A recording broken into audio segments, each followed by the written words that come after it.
एक मैट्रिमोनी और marriage bureau, क्या ये दोनों चीज़ें अलग अलग हैं? बिल्कुल अलग है जी, बिल्कुल अलग है। जो मैरिज ब्यूरो है वो एक कारण है नेगेटिविटी क्रिएट करने में। Marriage bureau is like a बिचौलियापन, matrimonial is a service. Intercaste marriage के बारे में आपका क्या कहना है? अब कास्टिज्म एक वर्ड नहीं रहा, एजुकेशन एक वर्ड है। अमीर गरीब वर्ड नहीं रहा, एजुकेशन ही एक वर्ड है। एक टाइम पे ये चीज़ यूएस में बहुत ज़्यादा थी, पर अब इंडिया में बढ़ती जा रही है कि जो डिवोर्स रेशो है। अगर एक हस्बैंड वर्ड को समझ जाए कि मैंने कॉम्प्रोमाइज करना है, अगर एक लड़की ये समझ ले एक्सेप्टेंस वर्ड को, तो डिवोर्स रेशो का वर्ड ही नहीं है। पहले होता था कि 21-22 साल का होता था बच्चा, उसके बाद शादी मतलब ढूंढना शुरू कर देते थे और ज़्यादातर की शादी हो जाती थी। बट अभी जो 30 प्लस चले जाते हैं और बच्चे अक्सर ही डिमांड करते हैं कि थोड़ा बस 30 के बाद वो सारी चीज़ें। एजुकेशन ही पॉइंट है, मैंने सेटल होना है।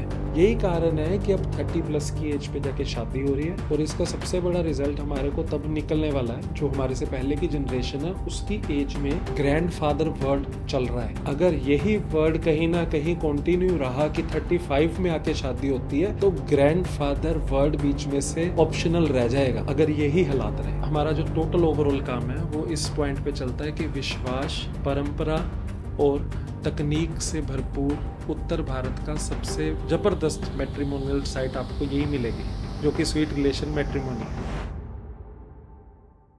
आज अगर मैं आपसे पूछूं कि दुनिया का सबसे मुश्किल काम कौन सा है, चांद पर पहुंचना, राजस्थान में पानी ढूंढना, या फिर जिनका बर्थ ये 90s में हुआ है उनकी शादी होना? ऐसी बहुत सारी इंस्टाग्राम की रील्स आपने देखी होंगी, बट जिनका बर्थ 90s में हुआ है सिर्फ वही नहीं, बाकी भी अगर इस प्रॉब्लम से जूझ रहे हैं तो शायद आज आपकी वो सर्च ना ख़त्म हो सकती है। क्योंकि आज हम एक ऐसे टॉपिक पर पॉडकास्ट करने जा रहे हैं जो शायद आपको बहुत ही कम देखने को मिलेगा। आज हमारे सामने एक ऐसी शख्सियत हैं जो शायद भगवान के बाद दो परिवारों का मेल करवाते हैं। एक बहुत बड़ी रिस्पॉन्सिबिलिटी बन जाती है। सो वेलकम करते हैं जी स्वीट रिलेशन मैट्रिमनी से मिलन बुधवार जी का। जी नमस्कार, जी नमस्कार। नमस्कार जी, कैसे हैं आप? बहुत बढ़िया जी, बहुत बढ़िया। आप आज की अगर सिचुएशन देखोगे इंडिया के, अलग अलग टाइप के बिजनेस करते हैं यंगस्टर्स बहुत कितने हैं। इस बिजनेस में आप कैसे आगे, जो बहुत ही कम देखने को मिलता है और इसमें बहुत ज़्यादा रिस्पॉन्सिबिलिटी आ जाती है? सर मतलब कि मैं एक स्वीट रिलेशन मैट्रिमोनी से मिलन हूँ, और हम इस बिजनेस में बेसिकली जो है पेरेंटल टाइम से ही, मेरे मदर के टाइम से चलता आ रहा है। ओके। मतलब कि उन्होंने ये एज अ अनऑफिशियल 2000 में शुरू किया था, जो कि आपस में एक फैमिली बेस पे, जी जी। आस पड़ोस के साथ शहर बेस पे शुरू हुआ। जी। पर हम 2008 में आके 2008 तक ऑफिशियली हम रजिस्टर्ड लेवल पे आ गए थे। जी 2008 से ही हमारा ये काम शुरू हो गया, बड़ा पॉजिटिवली शुरू हुआ। जी। हमें बहुत अच्छा रिस्पॉन्स मिला, हमारे रिलेटिव से लेके हमारा फ्रेंड सर्कल सारा हमारे साथ खड़ा था बिल्कुल जी। जब हमारा ये काम शुरू हुआ। ओके। मतलब 2020 में आके ये बहुत अच्छा चला। मेरी 2016 में शादी हुई, 2020 में आके वो भी साथ में पूरा प्रिपेयर हो गई थी मेरे मदर के साथ। 2021 में आके मेरे मदर एक्चुअली एक्सपायर हो गए। ओके। तो जी। उसके बाद हमने साथ में मिले, थोड़ा सा टफ जरूर रहा, थोड़ी बिल्कुल सी जी। स्ट्रगल रह गई बीच में, क्योंकि जी। जो कमी उनकी थी वो तो पूरी हो नहीं सकती थी। हम्म। वो उनकी तो एक रिश्ते की रेशो जब मीटिंग शुरू होती थी आधे घंटे से 35 मिनट तक की होती थी, इतने में तो रोके की तैयारी शुरू हो जाती थी। ओके।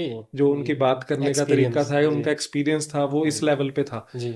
हाँ, हमें जरूर आज की डेट में भी 1.5 पौने 2 घंटे लगते हैं, पर ये है कि हाँ, 2021 के बाद हम ऐसी पोजीशन पे पहुंच गए जी। कि जहाँ पे हम अपने लेवल पे इसको टेक्निकली ले आए, और टेक्नोलॉजी के साथ जोड़ के हम इसकी स्वीट रिलेशन मैट्रिमोनी के नाम से एक वेबसाइट बनाई। ठीक है जी। इसका भी हमारे को बहुत अच्छा रिस्पॉन्स मिला।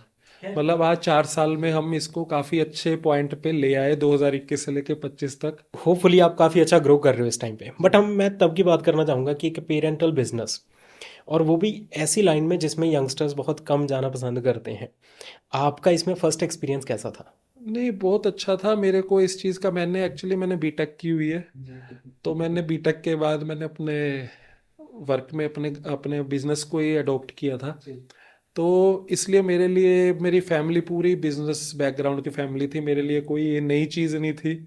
हमारे घर में सुबह से लेकर शाम तक यही टॉपिक पे बातें होती थी। मेरे को कुछ अजीब नहीं लगता था कि हमारे घर में क्या चल रहा है। ठीक है जी। चाहे हमारी टीम है साथ में लगी हुई, जो भी था हमारे घर में, बूढ़े सुबह से शाम तक इन्हीं टॉपिक्स पे बात होती थी। ये नहीं था कि मेरे को कुछ ज़्यादा ऑकवर्ड फील हो रहा था कि मैं नए काम में हूँ। मेरे लिए तो मैं जब बच्चे साथ बच्चे से काम चल रहा था। ठीक है। मतलब मेरे को कभी ऐसा ऑकवर्ड फील नहीं हुआ कि मैं वो ऑरा ऑलरेडी बना हुआ था। ऑलरेडी पूरा इन्वायरमेंट ही ऐसा था कि उसकी शादी की बात चल रही है, उसके रिश्ते की बात चल रही है, ये वो कोई ऐसा कभी ऊपर नीचे नहीं हुआ। ठीक है जी। मतलब अपना जो स्वीट रिलेशन मैट्रिमोनी का वर्क था ना, वो बड़ा क्लियर, मम्मा का एक ही फंडा था जो हमने आगे कंटिन्यू किया। उसका मेन वर्डिंग यही थी कि हमने जो काम है ना वो इसी तरीके से करना है कि विश्वास के ऊपर काम चले। मतलब we are not go for a money, being a social. ये उनकी बहुत बड़ी स्पेशल बात एक है। बहुत बड़ा क्लियर फंडा था। हमने कभी भी ये नहीं सोचा कि हमारा अगर पड़ोसी या हमारा कोई रिलेटिव हमारे को कोई रेफरेंस देता है कि यार वो पैकेज खरीदेगा ही खरीदेगा, हमने कभी भी ये नहीं किया। ना कभी उनसे कभी बाद में पैसे मांगे हैं, ओके। ना कभी हमने उनको एक ज़्यादा प्रेशर किया। हमारे लिए ये था कि अगर कोई गरीब फैमिली की भी लड़की है तो हमारी तरफ से बहुत बार ऐसी कोशिश हुई है कि हमारे अपनी जेब में से कई बार लगाए। हमने कभी इस चीज़ को इस तरीके से अडॉप्ट ही नहीं किया कि हमने इसको बहुत ज़्यादा मतलब कि कमर्शियली या प्रॉपर बिजनेस माइंडेड सोच से नहीं चले हुए थे। हम बड़े सोशली तरीके से आज भी वैसे चले हुए हैं। क्या बात है जी। मतलब मदर के सिद्धांत थे जो हम आगे कंटिन्यू चला रहे हैं, काम उन्हीं का ही है आज भी। हम तो उनके प्रिंसिपल्स पे चले हुए हैं आगे। एक मैट्रिमोनी और मैरिज ब्यूरो, क्या ये दोनों चीज़ें अलग अलग हैं? बिल्कुल अलग है जी, बिल्कुल अलग है। जो मैरिज ब्यूरो है वो एक कारण है एक नेगेटिविटी क्रिएट करने में कहीं ना कहीं। Marriage bureau is like a बिचौलियापन, matrimonial is a service. Matrimonial एक सर्विस वर्ड है। We are providing candidates to each other families. हम एक दूसरी फैमिलीज को एक दूसरे बायोडाटास को शेयर करते हैं। अगर इवन वो आपस में पर्सनली लिंक करते हैं, वो एक मैट्रिमोनियल वर्क है। मैरिज ब्यूरो एक ऐसा काम है कि मैरिज ब्यूरो के अंदर हम पहले एक रजिस्ट्रेशन फीस ले रहे हैं, फिर उनकी मीटिंग्स करवा रहे हैं, उसके पैसे ले रहे हैं। लाइक मतलब कि कोई भी रिश्ता करवा रहा है पहले उससे कुछ अमाउंट लेता है, फिर उसकी मीटिंग करवा रहा है। दो दो चार चार फेक मीटिंग्स हो जाती हैं कई बार। फिर उसके बाद अगर इन केस उनका तुक्का लग गया है शादी का, इस साइड का झूठ, उस साइड, उस साइड वो का। हाँ वो चीजें हैं। तो अगर उनका वहां पे कोई तुक्का लग गया शादी का, तो उसके बाद उनसे हैवी अमाउंट्स उनसे डिमांड करनी कि मैंने लड़के वालों से ये लेना है, लड़की वालों से। वो चलते हैं एक इस प्रोसेस से कि फैमिली कैसी है। मतलब कि मोटे परिवार है तो उनसे मोटे पैसे लेने हैं, हल्का परिवार है तो कई बार तो ऐसे भी मतलब कि स्टैंडर्ड के मैरिज ब्यूरो हैं जो ये सोचते हैं कि इन फैमिलीज के साथ टच ही नहीं रखना है, ये हमारे लेवल के नहीं है, हमने छोटे परिवारों के साथ टच नहीं रखना। पर हमने तो एक जो मैट्रिमोनियल है वो वर्क कुछ हो रहा है। मैट्रिमोनियल एक पैकेज पे काम चलने वाला है। ओके। दो परिवारों को आपस में मिलवाना है, डायरेक्ट और इनडायरेक्ट बेस से, किसी भी तरीके से। बीच में से कोई चीज़ लकोनी नहीं है, उनकी आपस में बात करवानी है, कुछ बीच में फेक नहीं है, कुछ झूठ नहीं है। ओके। ये ही मैरिज ब्यूरो और मैट्रिमोनी की मेन डेफिनेशन हमें समझ आई है। आप नंगल में अभी ऑपरेट कर रहे हो ये सारी जी चीज़ें। जी काफ़ी छोटा शहर है अगर देखा जाए बाकी बड़े शहरों के मुकाबले, यहाँ जी जो जी बहुत बड़े लेवल पे यही चीज़ चल जी रही जी। है। तो वहाँ पर कैसे सरवाइव किया इतने सालों तक, और अभी इतना ग्रो कैसे किया वो सारी चीज़ें? अगर आप आज के, जब तक मेरे मदर ने काम किया जब तक तो ये लोकल लेवल तक सीमित रहा। जैसे ही हम इसको आज की डेट में टेक्नोलॉजी, इंटरनेट, आज ऐसा टाइम आ गया है जहाँ पे आप एरिया नहीं मैटर करते, जहाँ पे आपका व्हाट्सअप चल रहा है या इंटरनेट चल रहा है वहाँ पे आपको किसी चीज़ को ढूंढने की ज़रूरत नहीं है, लोग ढूंढने पहुंच जाते हैं। बस वही टेक्नोलॉजी को हमने एज अ अडोप्ट किया। वो टेक्नोलॉजी के साथ आज पोजीशन ये है कि बड़े बड़े शहर के साथ हमारे बहुत फ्रीली, फ्रैंकली बहुत अच्छे लिंक्स बने हुए हैं, और हमें वहाँ पे कोई इशू नहीं आता। हमारी वीडियो कॉल पे उनके साथ रेगुलर बातें होती हैं, ऑनलाइन मीटिंग्स अरेंज होती हैं, बहुत आराम से बड़े अच्छे तरीके से हमारा काम चल रहा है। हमें आज तक कभी भी ऐसा महसूस नहीं हुआ। मतलब गलत सोच है जो ये सोचता है कि मेरे को कोई स्टार्टअप करने के लिए बड़े शहर को अडॉप्ट करना पड़ेगा। आज टेक्नोलॉजी उस पॉइंट पे नहीं रही कि आपने छोटे शहर से काम नहीं कर सकते। हाँ कहीं ना कहीं लक मैटर करता होगा, पर मैं ये मानता हूँ कि अगर लक चलना है ना तो नंगल से भी चल जाएगा। ये तो सच है। बिल्कुल सही है। हाँ मतलब कि हमें कोई नेगेटिव रिस्पॉन्स नहीं मिला। हम जितना काम करने की कोशिश करते हैं ना उसका 120 ही रिजल्ट आ रहा है। कभी 80-70 में नहीं रहा होगा। एक मंथ में कितने रिश्ते हो जाते हैं, या फिर मैं अगर कहूँ कि मिल जाते हैं या परिवार के? एवरेज हमारी जो मीटिंग्स हैं उसकी तो ये पोजीशन है कि मंथली हमारी 200 to 300 प्लस मीटिंग्स हो जाती हैं, ओके। डायरेक्ट और इनडायरेक्ट वे से कहीं ना कहीं चल रही होती है हर समय, क्योंकि वो ऑफिशियली वेबसाइट पे आपस में कहीं ना कहीं बात कर रहे हैं। अगर आप पॉजिटिवली रिजल्ट देखो तो 10 to 15 रेगुलर बेस पे मंथली एवरेज निकल जाती है, जिनको एंगेजमेंट हो जाती है या शादी होने वाली होती है, कई बार जो प्रोसेस बनता है वैसे चलता है। मतलब ये रिजल्ट निकल जाता है। मतलब हमारा सालाना एवरेज ये निकलता है कि हम 150-200 को क्रॉस कर जाते हैं, मतलब रिश्ते होने में। अच्छा, आपने बोला कि हाँ जी, वेबसाइट से लोग डायरेक्टली मिल जाते हैं दोनों फैमिलीज। जी जी। तो इसमें आपका रोल, या फिर मैं अगर कहूँ कि आपका जो बिजनेस है उसका प्रॉफिट किस तरीके से आता है, वो चलता कैसे एक्चुअल में? हमारा जो मेन बिजनेस है वो पैकेज सिस्टम पे ही है। ठीक है। हमारा कोई भी बंदा कहीं इधर उधर से कोई पैसे नहीं मांग रहा हमारे को। कोई बंदे ने, मान लो हमारा मेन वर्क क्या है, हमारे पास कोई बंदा कॉल कर रहा है तो हमारे को वो कॉल करके हमारे से पूछता है कि मेरी लड़की है जी, मैंने उसके लिए रिश्ता देखना है, तो आप हमें सही गाइडेंस दो। कुछ आके मिल लेते हैं, कुछ हमारे को ऑनलाइन ही फ़ोन पे बात कर लेते हैं। तो हम उनको बताते हैं कि ऐसे ऐसे ये प्रोसेस है कि हम आपसे बायोडाटा आप हमें दोगे, आपका बायोडाटा बिल्कुल सेफ है। ओके। मतलब हम लड़की की फ़ोटो कभी भी सामने कभी किसी को देते नहीं है। ये हमारा बिल्कुल क्लियर फंडा है। जब तक लड़की वालों ने हमें ये नहीं ना बोलना कि लड़के वालों को फ़ोटो दे दो। पहले लड़की का बायोडाटा आया, हमने लड़के वालों को भेजा, उन्होंने अपने टेवे मिलवाए या कुछ भी उन्होंने अपनी इंक्वायरीज क्लियर की, वो सारा कंप्लीट हुआ। उसके बाद आके मतलब जब लड़के वाले और लड़की वालों की आपसी इंटीमेसी हमारे लेवल तक क्लियर हो जाती है कि now time for a meeting, जी। तो मीटिंग के टाइम पे आके हमारी आपस में अगर लड़की वाले चाहेंगे, जी। लड़की के मामले में हम बड़े क्लियर हैं कि लड़के की अभी फोटो लड़की वाले मांग ले तो लड़के वालों को फोन करते हैं कि आपकी फोटो लड़की वालों को भेजनी है। पर लड़की की फोटो कभी हमने, जब तक मीटिंग टाइम नहीं आता जब तक हम लड़की की फोटो नहीं देते, क्योंकि कुछ मिस यूज ना हो जाए या कोई डाटा आगे मिस यूज ना हो जाए, बिल्कुल। उसका एक पॉइंट है। बट प्राइवेसी दोनों के लिए सेम नहीं रखनी चाहिए? प्राइवेसी सेम है, पर लड़के वाले हाँ कर देते हैं, लड़की वाले थोड़ा सा, मतलब कि मैं आपको आज भी क्लियर करता हूँ कि हम एक ऐसे एरिया से आ रहे हैं कि जहाँ पे कुछ फैमिलीज ऐसी हैं जो हमारे को क्लियरली बोल देते हैं कि हमारे लड़की के डाटे को अपना वेबसाइट पे नहीं डालना। हमारे को क्लियर बोल के जाते हैं, बड़ा क्लियर। फोन पे भी अगर बात करेंगे, मान लो मेरे पास नालागढ़ से कोई रिश्ता आया, मेरे पास ऊना से कोई रिश्ता आया, तो वो एरिया मेरे को फोन पे बोल देता है कि हमारे डाटे को वेबसाइट पे नहीं डालना, आपने ऑफलाइन ही करना है, जैसे आपका प्रोसेस चलता है वैसे ही करना है। हमें ये भरोसा है कि आप महीना नहीं 2 महीने में कर देना, पर ये है कि हमने वेबसाइट पे नहीं डालना। कई बार ऐसा होता है, अब बड़े शहर में जैसे लुधियाना वगैरह है, हमारा वैसे 90% जो रिजल्ट है वो लुधियाना जलंधर से ज़्यादा आता है। उसका मेन कारण क्या है, वो टेक्नोलॉजी से बहुत ज़्यादा ऊपर है। हाँ, मतलब हमारा जो रेवेन्यू का मेन कारण है, मतलब जो मेन हमारा सोर्स है, वो लुधियाना, जलंधर, वो अपना दिल्ली, अंबाला, ये एरिया से हमारा सबसे ज़्यादा रिजल्ट है। मतलब जो मेन बेसिकली हमारा रिजल्ट है वो सारा इधर से ही आता है। अच्छा, मैं एक चीज़ पूछना चाहता हूँ कि ये मैट्रिमनी का जो बिज़नेस है, ऐसा क्या चीज़ है कि ये बिज़नेस चल किस लाइन पे रहा है? अगर मैं पूछूं कि हाँ जी, वाकई में क्या शादियां नहीं हो पा रही हैं, या फिर एग्जैक्ट मैच नहीं मिल रहा है लोगों को? कहाँ इशू कहाँ आ रहा है कि जिसकी वजह से आपके बिजनेस में इतने वो है? अपना लैक ऑफ ट्रस्ट जी। नहीं हमारे को बिल्ड किया हुआ है।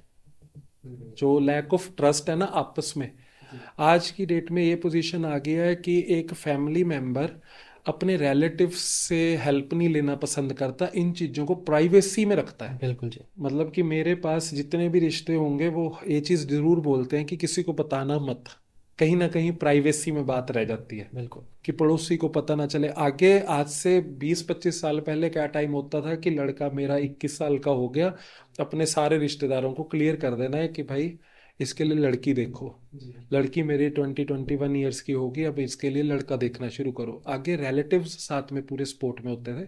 आज का जो टाइम है, बच्चे मतलब कि जिस हिसाब से पढ़ गए हैं या कुछ है, एक तो उनके पास अपनी विल पावर है, अपने रिजल्ट्स लेने की सारी, अपने डिसीजन लेने का सारा उनके पास पावर है। तो ओवरऑल रिजल्ट ये निकल रहा है, जो मेन पॉइंट है कि कहीं ना कहीं वो किसी ना किसी से ट्रांसपेरेंसी रख, मतलब किसी से कोई चीज लकोना चाहते हैं या ट्रांसपेरेंसी रखना चाहते हैं, मतलब कि ये एक ट्रांसपेरेंसी ही है जो मैट्रिमोनियल वेबसाइट्स चल रही हैं। बड़ा ही क्लियर पॉइंट है ये। हाँ, यही पॉइंट है। तो काफ़ी सारे आज तक आपने, जैसे आपने बोला कि पर ईयर 150 आप क्रॉस कर जी जाते हैं, और 2008 से आप ऑफिशियली कर रहे हो इससे। जी जी। कोई ऐसा मोमेंट या कोई ऐसा रिश्ता जो आपको याद रहा हो कि हाँ जी ये बड़ी अच्छी फैमिलीज, या कुछ भी ऐसा जो आप कभी भूल ना पाओ? हाँ, ऐसे तो बहुत सारे हैं, किसी एक पे बात कर लूँ। कोई भी एनीथिंग, दो बताओ, चार बताओ आप। हमारे एक क्लाइंट थे, एक पटियाला से लड़की थी और पिंजौर से लड़का था। ओके। आप एक्सपेक्ट क्या करोगे कि 3.5 साल लग गए उनको शादी के बंधन में बंधते हुए, रोका करते हुए। 4 टाइम्स उनकी मीटिंग हुई है हमारे अंडर।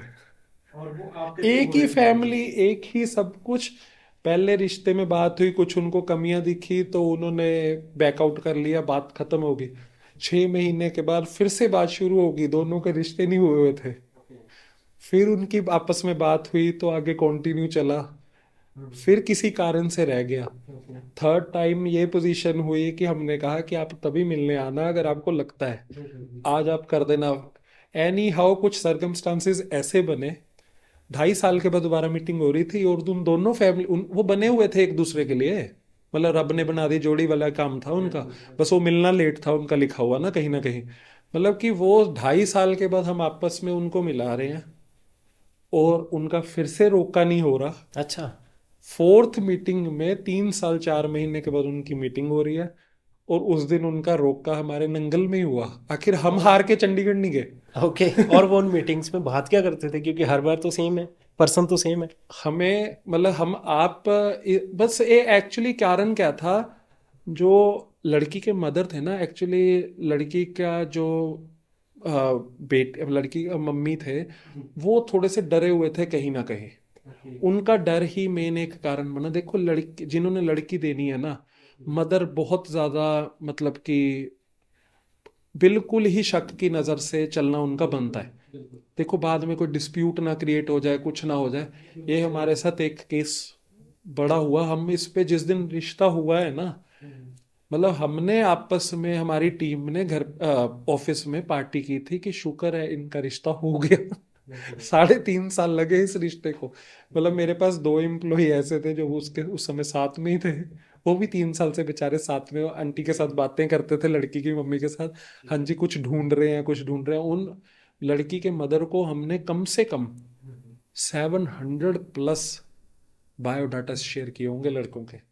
पर आखिर एट द एंड उनका कालका में ही रिश्ता होना था। लड़का भी गवर्नमेंट जॉब पे था, लड़की अभी सिर्फ एक बीए लेवल पे, एवरेज पे थी। पर लिखा ही हुआ था कि उनके साथ होना है। अब उनके 2 बच्चे हैं। वो बच्चे, उनकी फैमिली का हमारे साथ इतना अच्छा इस समय रिलेशन है। वो ईयरली हमारे को 8 से 10 रजिस्ट्रेशंस भेजते हैं कालका से। कालका पिंजौर से हैं वो।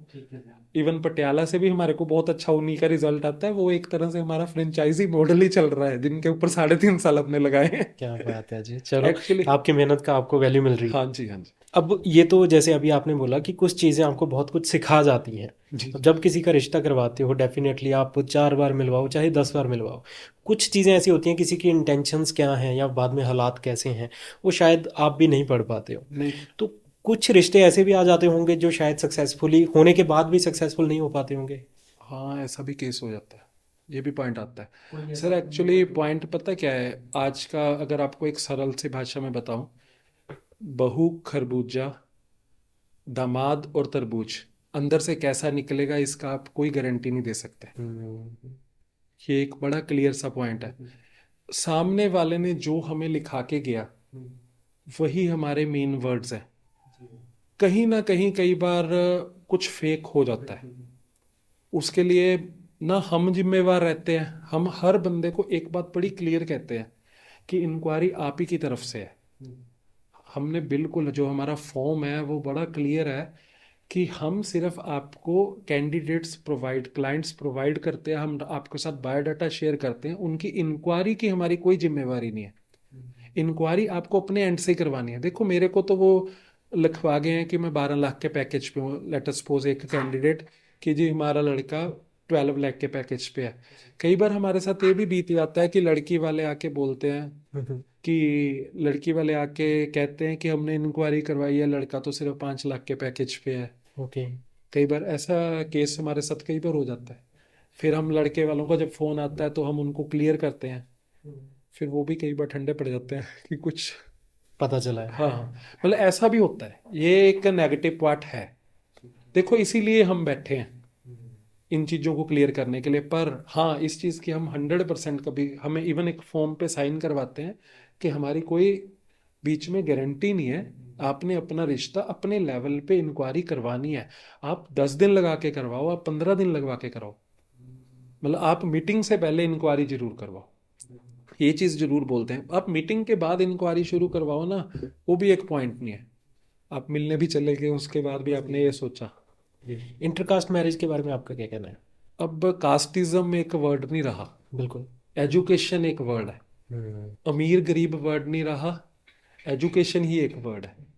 मतलब जो आज क्या, मतलब कि इन्वायरमेंट अडॉप्ट कर रहा है ना, अब सिर्फ एक एजुकेशन के साथ रिलेटेड एक वर्ड रह गया। अनएजुकेटेड और एजुकेटेड का आपस में मिलना कहीं ना कहीं पॉइंट पे डिस्टरबेंस हो सकता है। दो एजुकेटेड बंदे मिले हैं या दो अंडर एजुकेटेड मिले हैं, वो कहीं ना कहीं आपस में कोऑपरेट हो जाते हैं। कास्टिज्म एक वर्ड नहीं है। कास्टिज्म तो एक पुराना टाइम चलता आ रहा था। जो लड़की आज की डेट में अच्छा पढ़ गई है, अगर वो अपनी कास्ट में लड़का ढूंढने बैठ जाए फिर तो वो 35 ही क्रॉस कर जाएगी। ओके। ये एक सच है। जी। मतलब इसके अंदर तो कोई कॉम्प्रोमाइज ही नहीं है। आज का टाइम अब कास्टिज्म पे नहीं रहा। आज का टाइम अगर आप रिश्ते देखो, कोई ना कोई, अगर आप 70-75 ईयर्स के अपने घर के फैमिली के बंदे से पूछोगे, वो जरूर आज ये कहेगा कि हाँ जी कास्टिज्म है। हमने तो जी मैं ब्राह्मण फैमिली को बिलोंग करता हूँ, मैं ब्राह्मण से करवाऊंगा। मैं जट फैमिली से हूँ तो मैं जट फैमिली में करवाऊंगा। पर कहीं ना कहीं फैमिली लेवल पे जो बच्चों की जनरेशन है वो आज ये नहीं देख रहे। वो तो देख रहे हैं साथ का मेरे को कंपेटेबल सा मैच मिल जाए और मैं ओके हूँ। मतलब ये रीति रिवाज या कास्टिज्म नहीं वर्ड है, आज की डेट में एजुकेशन ही वर्ड है। एजुकेशन ही मतलब कि क्लाइंट की क्लास को आइडेंटिफाई कर रहा है अलग अलग स्टेप्स पे। नो डाउट एक एमबीबीएस लड़का है, वो कोशिश करता है कि मेरे को एमबीबीएस लड़की मिल जाए। एनी हाउ उसका कॉम्प्रोमाइज कहीं पे फेल होता है तो उसका वर्ड कॉम्प्रोमाइज यही रहेगा कि वो एमबीबीएस की जगह बीडीएस लाइन में कर दे। ये एक पॉइंट वर्ड है, मतलब एजुकेशन ही है। एक टाइम पे ये चीज़ यूएस में बहुत ज़्यादा थी, पर अब इंडिया में बढ़ती जा रही है कि जो डिवोर्स रेशो है, कहाँ प्रॉब्लम आ रही है कि लोग एडजस्ट नहीं कर पा रहे हैं?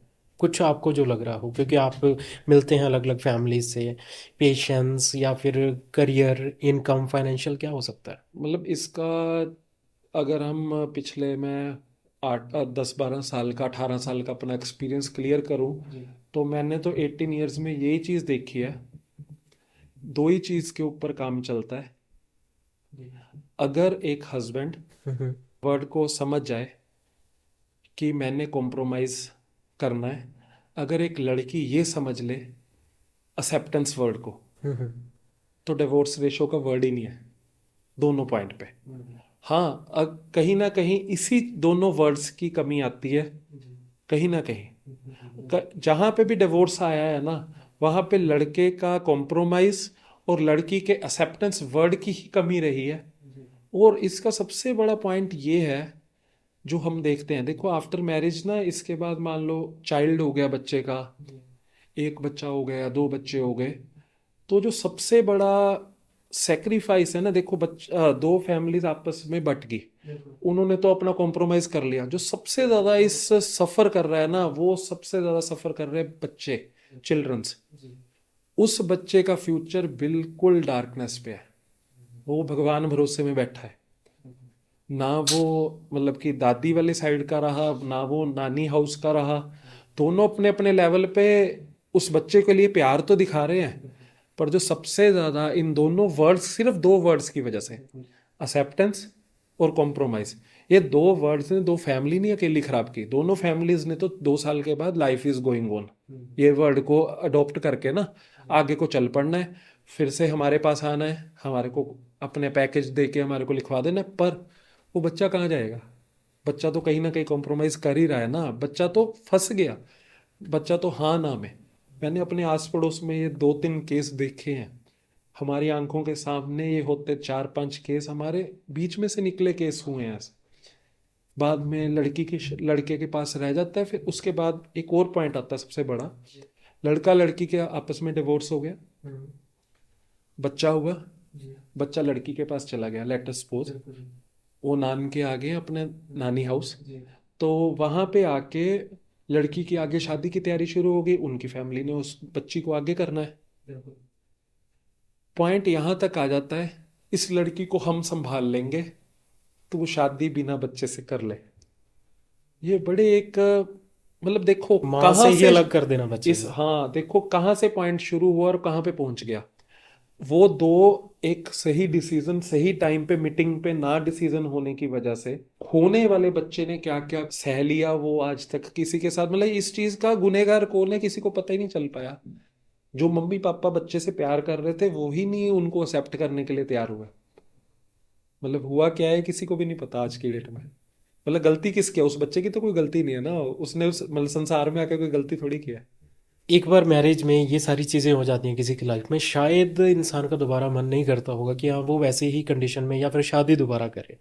आपके पास ऐसे कितने रिश्ते आ जाते हैं कि जो आफ्टर मैरिज या फिर आफ्टर डिवोर्स जो लोग दोबारा मैरिज के लिए जाना चाहते हैं?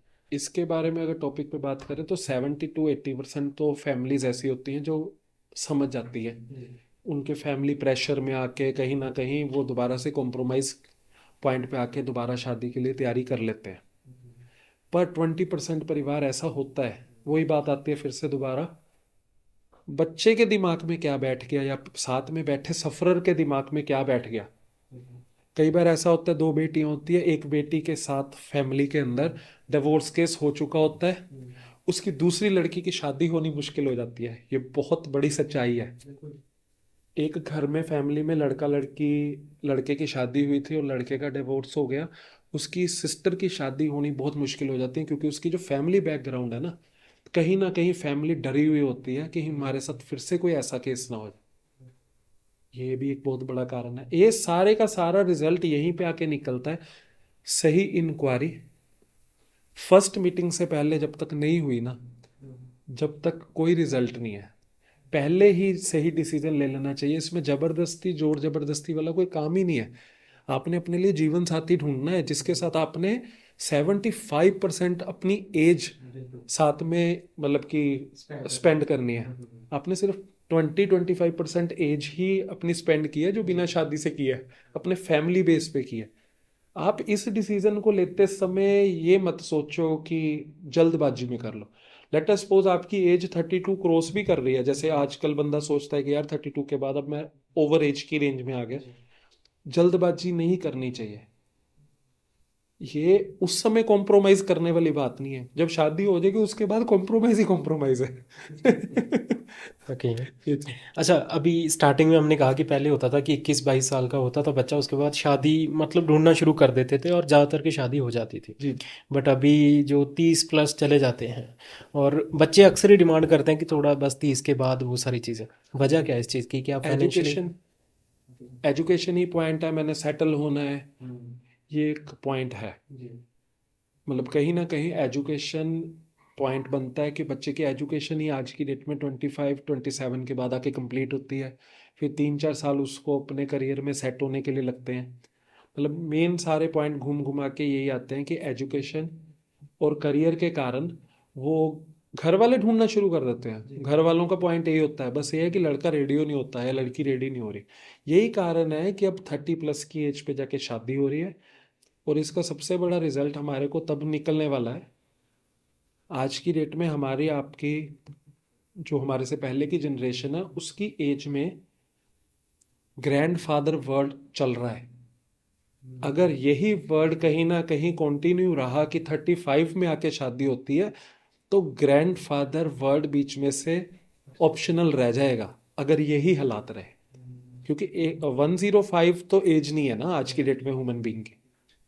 तो ये कहीं ना कहीं नॉन एक्सेप्टेंस है, कहीं ना कहीं वापस 30-27 पे आके आएगा। या अगर इस चीज को एक्सेप्ट करते हैं तो ग्रैंडफादर वर्ड ही बीच में से मतलब मिस हो जाएगा। बच्चे सिर्फ पेरेंट्स तक को ही डिपेंड रह जाएंगे जब तक बच्चे होंगे, जब तक उनके ग्रैंडफादर कहीं ना कहीं बिल्कुल, डिस्टर्ब, हाँ पॉइंट। क्योंकि एज लिमिट आज है नहीं, आज के टाइम पे अगर किसी की देखो, हाँ एज, अगर आप WHO के अकॉर्डिंग देखो तो 70 ईयर्स से ऊपर कोई हाँ है। 70-75 है। जी जी जी।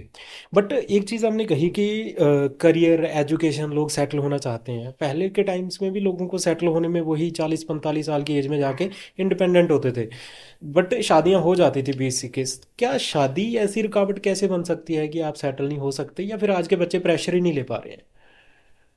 इसके अंदर कारण है, मतलब आज की डेट में जो लास्ट जनरेशन से कारण ये बन रहा है कि जो बच्चे हैं वो सिर्फ एक है या दो है, चॉइसेस बढ़ गई हैं। बच्चों का, पेरेंट्स का जो मेन फोकस है वो बच्चों, एक बच्चे के ऊपर है, दो बच्चे के ऊपर है। आगे पेरेंट्स का फोकस होता था हम अपनी जिम्मेवारियों से निकले, आप शादी करो। आगे 4 बच्चे चिल्ड्रंस होते थे, 5 चिल्ड्रंस होते थे कि मैं एक एक करके फ्री हूँ। आज की डेट में चिल्ड्रन है एक या दो, इसलिए ये सबसे बड़ा कारण है कि जो शादियां थोड़ी लेट हो रही। मतलब फैमिली, स्मॉल फैमिलीज बन गई हैं, डिसीजन मेकर ज़्यादा नहीं रहे हैं।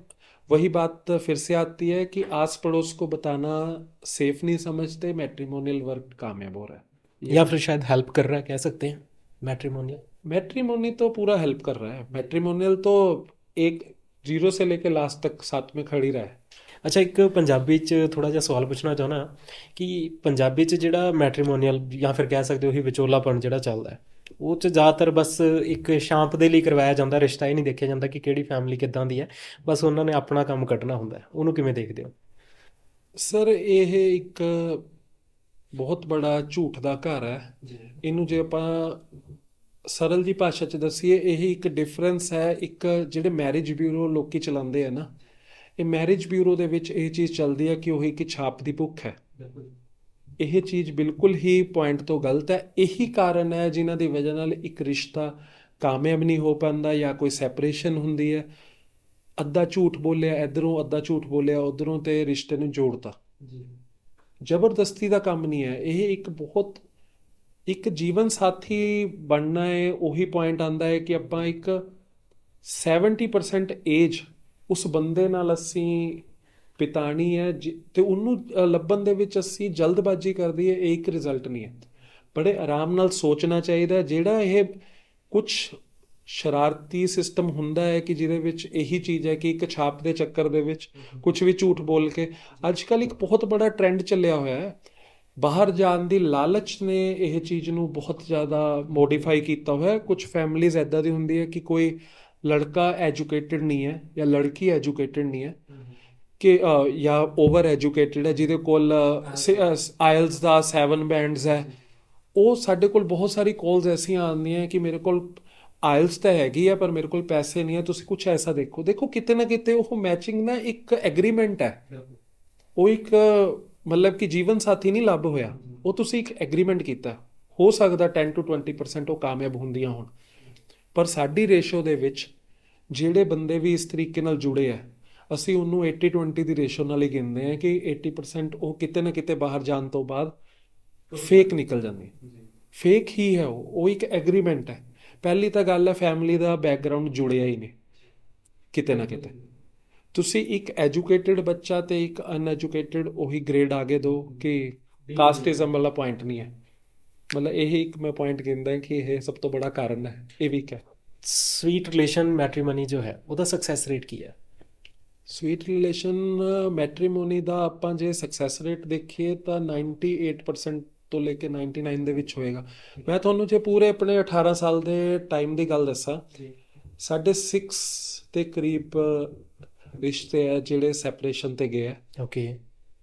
ਤੇ ਤੁਹਾਨੂੰ ਇੱਕ ਬਹੁਤ ਪੋਜ਼ਿਟਿਵ ਗੱਲ ਇਹ ਦੱਸਾਂ, ਜੇ 2000 ਦੇ ਵਿੱਚ ਅਸੀਂ ਇੱਕ ਰਿਸ਼ਤਾ ਕਰਾਇਆ ਸੀ ਜੀ, ਤੇ ਉਹਨਾਂ ਦੀ ਬੇਟੀ ਹੋਈ ਥੀ, ਉਹਨਾਂ ਦੀ ਬੇਟੀ ਦਾ ਵੀ ਰਿਸ਼ਤਾ 2024 ਦੇ ਵਿੱਚ ਅਸੀਂ ਉਹ ਕਰਾਇਆ ਸੀ। ਓਕੇ, ਫੈਮਿਲੀ ਬਿਜ਼ਨਸ ਤੋਂ ਫੈਮਿਲੀ ਮਤਲਬ ਕਸਟਮਰ ਫੈਮਿਲੀ ਵੀ ਤੋਂ ਬਣ ਗਿਆ। ਫੈਮਿਲੀ ਕਸਟਮਰ ਤੱਕ ਅਸੀਂ ਚੱਲੇ ਹੋਏ ਹਾਂ। ਮਤਲਬ ਕਿ ਇਹ ਹੈ ਸਵੀਟ ਰਿਲੇਸ਼ਨ ਮੈਟਰੀਮੋਨੀ।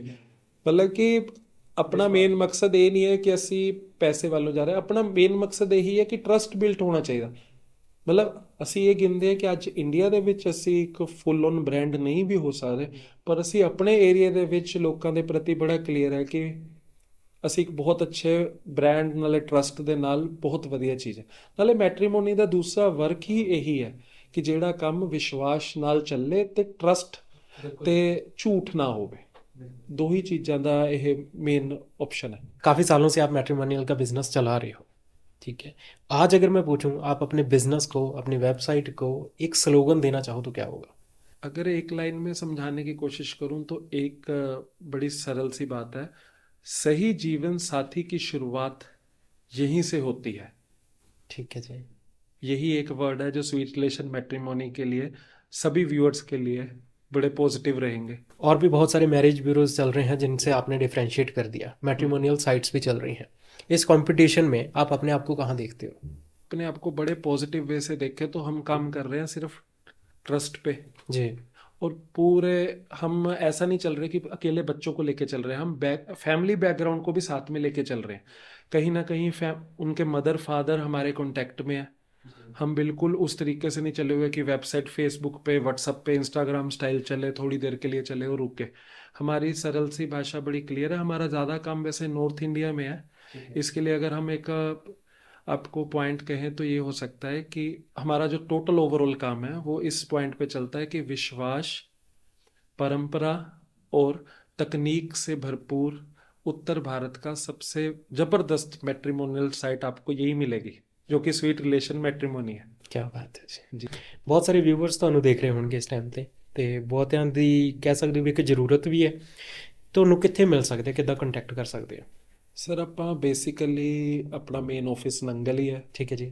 ਤੇ ਅਸੀਂ ਕਦੀ ਚਾਹੁੰਦੇ ਵੀ ਨਹੀਂ ਕਿ ਨੰਗਲ ਆਫਿਸ ਨੂੰ ਕਦੀ ਚੇਂਜ ਕਰੀਏ। ਅਸੀਂ ਬਹੁਤ ਪੋਜ਼ਿਟਿਵ ਤਰੀਕੇ ਨਾਲ, ਅਸੀਂ ਤਾਂ ਬਲਕਿ ਸਾਰਿਆਂ ਨੂੰ ਇਹ ਚੀਜ਼ ਸਮਝਾਉਣ ਦੀ ਕੋਸ਼ਿਸ਼ ਕਰਦੇ ਹਾਂ। ਕੋਈ ਮੇਰੇ ਨਾਲ ਯੰਗ ਏਜ ਦਾ ਬੰਦਾ ਡਿਸਕਸ ਕਰਦਾ ਹੈ ਤਾਂ ਆਪਾਂ ਉਹਨੂੰ ਇਹੀ ਚੀਜ਼ ਸਮਝਾਉਣ ਦੀ ਕੋਸ਼ਿਸ਼ ਕਰਦੇ ਹਾਂ ਕਿ ਬੜਾ ਸ਼ਹਿਰ ਵਰਡ ਨਹੀਂ ਹੈ, ਤੁਹਾਡੇ ਇਰਾਦੇ ਬੜੇ ਹੋਣੇ ਚਾਹੀਦੇ। ਇਹ ਇੱਕ ਬਹੁਤ ਬੜਾ ਪੁਆਇੰਟ ਹੈ।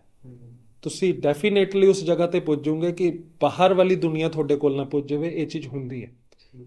ਮਤਲਬ ਹਰ ਸੈਟਰਡੇ ਸੰਡੇ ਲੁਧਿਆਣੇ ਤੋਂ 2-3 ਮੀਟਿੰਗ ਸਾਡੀਆਂ ਨੰਗਲ ਅਰੇਂਜ ਹੁੰਦੀਆਂ ਸਾਡੇ ਬਿਜ਼ੀ ਹੋਣ ਕਰਕੇ।